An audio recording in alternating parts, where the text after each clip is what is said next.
L'inclusion économique chez Maisons du Monde s'inscrit dans le cadre de notre programme autour de l'égalité des chances, qui lui-même est au cœur de notre mouvement Good is Beautiful. En matière d'inclusion économique, nous nous sommes plus précisément orientés sur l'inclusion des jeunes et la mixité sociale, et notamment donc de ces jeunes issus des QPV, des quartiers populaires de la ville. En matière d'action, nous en avons 3.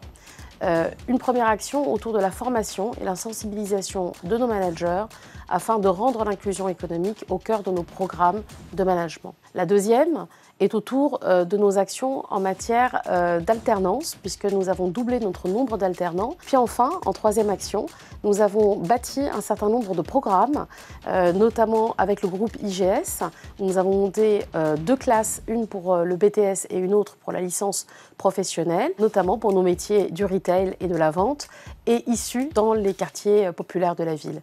Et puis nous sommes en train de bâtir un programme avec Audencia, puisque notre siège est basé à Nantes. C'est quand même la 5e école de France, avec laquelle nous sommes en train de bâtir un partenariat stratégique autour du programme Cyrus, qui est un programme qui vise à aller chercher les talents issus des bacs professionnels pour les intégrer au sein du bachelor d'Audencia. Pouvez-vous nous partager quelques bonnes pratiques en matière d'inclusion économique pour accélérer le mouvement? En termes de bonnes pratiques chez Maisons du Monde, je pourrais citer le mentorat, parce que nous l'avons ouvert pour ce que nous appelons notre leadership group, c'est-à-dire les senior managers de notre organisation, et ça a permis de mettre le doigt sur justement la différence comme source de richesse. Ça a été aussi un moment très apprenant pour ces senior managers, au-delà de l'accompagnement des jeunes qu'ils ont eu à réaliser.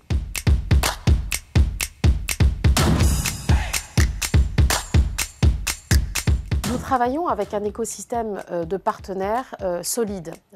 Pour le mentorat, nous travaillons avec Article 1. Pour le sommet de l'inclusion économique, bien sûr, avec la fondation Mosaïque RH. Nous sommes entourés, je dirais, de partenaires solides avec lesquels nous continuons à travailler sur l'inclusion économique, notamment des jeunes, puisque c'est l'axe que nous avons décidé de prendre. Je pense que nous, notre besoin, c'est vraiment que ces partenariats s'inscrivent sur le plan local et que nous ayons des relais, notamment pour nos magasins, qui puissent les accompagner pour rendre cette inclusion économique concrète sur leur territoire.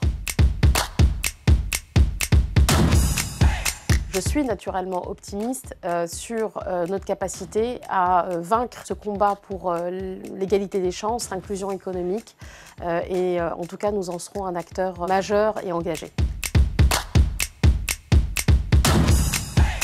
La diversité est source de richesse et surtout d'ouverture au monde.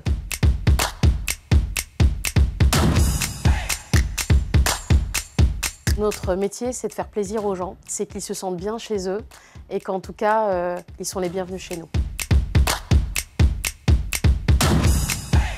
Nous avons défini en 2021 notre raison d'être. Elle est sur l'ouverture au monde.